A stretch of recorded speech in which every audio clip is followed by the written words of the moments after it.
نحمدہ ونصلی علی رسولہ الکریم۔ حضرت ابو ذر غفاری رضی اللہ تعالیٰ عنہ کا اسلام۔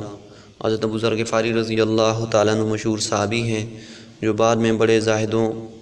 اور بڑے علماء میں سے ہوئے۔ حضرت علی کرم اللہ وجہہ کا ارشاد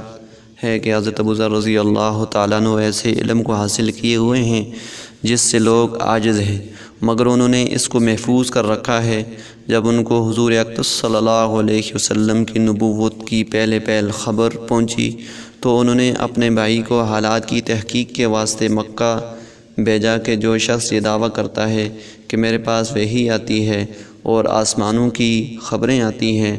اس کے حالات معلوم کریں اور اس کے کلام کو غور سے سنیں۔ وہ مکہ مکرمہ آئے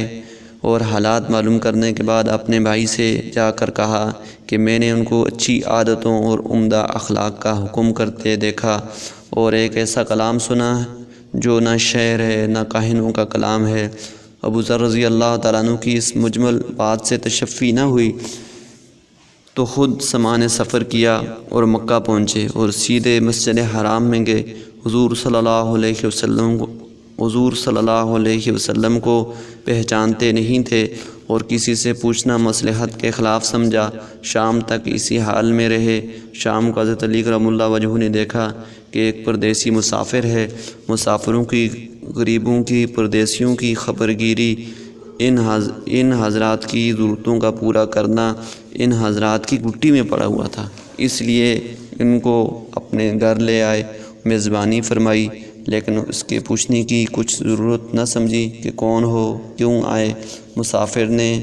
بھی کچھ ظاہر نہ کیا۔ صبح کو پھر مسجد میں آ گئے اور دن بھر اسی حال میں گزارا کہ خود پتہ نہ چلا اور دریافت کسی سے کیا نہیں۔ غالباً اس کی وجہ یہ ہوگی حضور صلی اللہ علیہ وسلم کے ساتھ دشمنی کے قصے بہت مشہور تھے۔ آپ صلی اللہ علیہ وسلم کو اور آپ صلی اللہ علیہ وسلم کے ملنے والوں کو ہر طرح کی تکلیفیں دی جاتی تھیں۔ ان کو خیال ہوا ہوگا کہ صحیح معلوم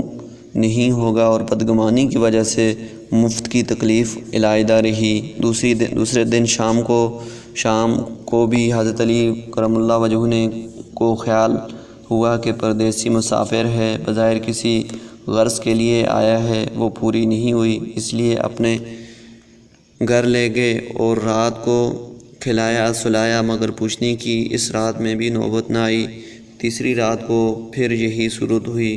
تو حضرت علی رضی اللہ تعالیٰ عنہ نے دریافت کیا کہ تم کس کام آئے ہو، کیا غرض ہے؟ تو حضرت ابو ذر رضی اللہ تعالیٰ عنہ نے اول اس کو قسم اور عمدہ عہد و پیمان دیے،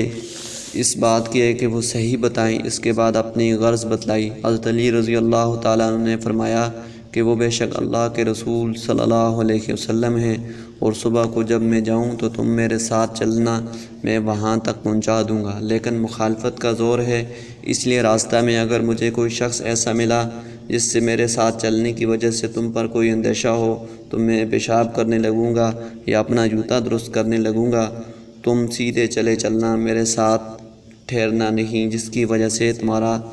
میرا ساتھ ہونا معلوم نہ ہو۔ چنانچہ صبح کو حضرت علی کرم اللہ وجہہ کے پیچھے حضور صلی اللہ علیہ وسلم کی خدمت میں پہنچے، وہاں جا کر بات چیت ہوئی، اسی وقت مسلمان ہو گئے۔ حضور اقدس صلی اللہ علیہ وسلم نے ان کی تکلیف کے خیال سے فرمایا کہ اپنے اسلام کو بھی ظاہر نہ کرنا، چپکے سے اپنی قوم میں چلے جاؤ، جب ہمارا غلبہ ہو جائے اس وقت چلے آنا۔ انہوں نے عرض کیا، یا رسول اللہ صلی اللہ علیہ وسلم، اس ذات کی قسم جس کے قبضہ میں میری جان ہے کہ اس کلمہ توحید کو ان بے ایمانوں کے بیچ میں چلا کے پڑھوں گا۔ چنانچہ اسی وقت مسجد حرام میں تشریف لے گئے اور بلند آواز سے اشہد ان لا الہ الا اللہ و اشہد ان محمد الرسول اللہ پڑھا۔ پھر کیا تھا، چاروں طرف سے لوگ اٹھے اور اس قدر مارا کہ زخمی کر دیا، مرنے کے قریب ہو گئے۔ حضور صلی اللہ علیہ وسلم کے چچا حضرت عباس رضی اللہ تعالیٰ عنہ جو اس وقت تک مسلمان بھی نہیں ہوئے تھے، ان کے اوپر بچانے کے لیے لیٹ گئے اور لوگوں سے کہا کہ کیا ظلم کرتے ہو، یہ شخص قبیلہ غفار کا ہے اور یہ قبیلہ ایک ملک شام کے راستہ میں پڑتا ہے، تمہاری تجارت وغیرہ سب ملک شام کے ساتھ ہے، اگر یہ مر گیا تو شام کا جانا آنا بند ہو جائے گا۔ اس پر ان لوگوں کو بھی خیال ہوا کہ ملک شام سے ساری ضرورتیں پوری ہوتی ہیں، وہاں کا راستہ بند ہو جانا مصیبت ہے، اس لیے ان کو چھوڑ دیا۔ دوسرے دن پھر اسی طرح انہوں نے جا کر بآواز بلند کلمہ پڑھا، اور لوگ اس کلمہ کے سننے کی تاب نہ لا سکتے تھے، اس لیے ان پر ٹوٹ پڑے۔ دوسرے دن بھی حضرت عباس رضی اللہ تعالیٰ عنہ نے اسی طرح ان کو سمجھا کر ہٹایا کہ تمہاری تجارت کا راستہ بند ہو جائے گا۔ فائدہ: حضور اقدس صلی اللہ علیہ وسلم کے اس ارشاد کے باوجود کہ اپنے اسلام کو چھپاؤ، ان کا یہ فعل حق کے اظہار کا ولولہ اور غلبہ تھا کہ جب یہ دین حق ہے تو کسی کے باپ کا کیا اجارہ ہے جس سے ڈر کر چھپایا جائے، اور حضور صلی اللہ علیہ وسلم کا منع فرمانا شفقت کی وجہ سے تھا کہ ممکن ہے تکلیف کا تحمل نہ ہو، ورنہ حضور صلی اللہ علیہ وسلم کے حکم کے خلاف صحابہ رضوان اللہ علیہم اجمعین کی یہ مجال ہی نہ تھی۔ چنانچہ اس کا کچھ نمونہ مستقل باب میں آ رہا ہے۔ چونکہ حضور صلی اللہ علیہ وسلم خود ہی دین کے پھیلانے میں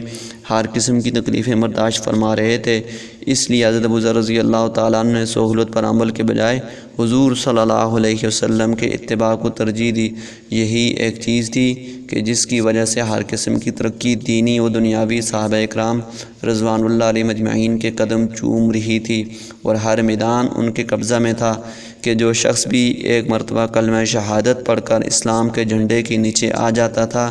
بڑی سے بڑی قوت بھی اس کو روک نہ سکتی تھی، اور نہ بڑے سے بڑا ظلم اس کو دین کی اشاعت سے ہٹا سکتا تھا۔ اللہ پاک ہم سب کو ان باتوں پہ عمل کرنے کی توفیق عطا فرمائے۔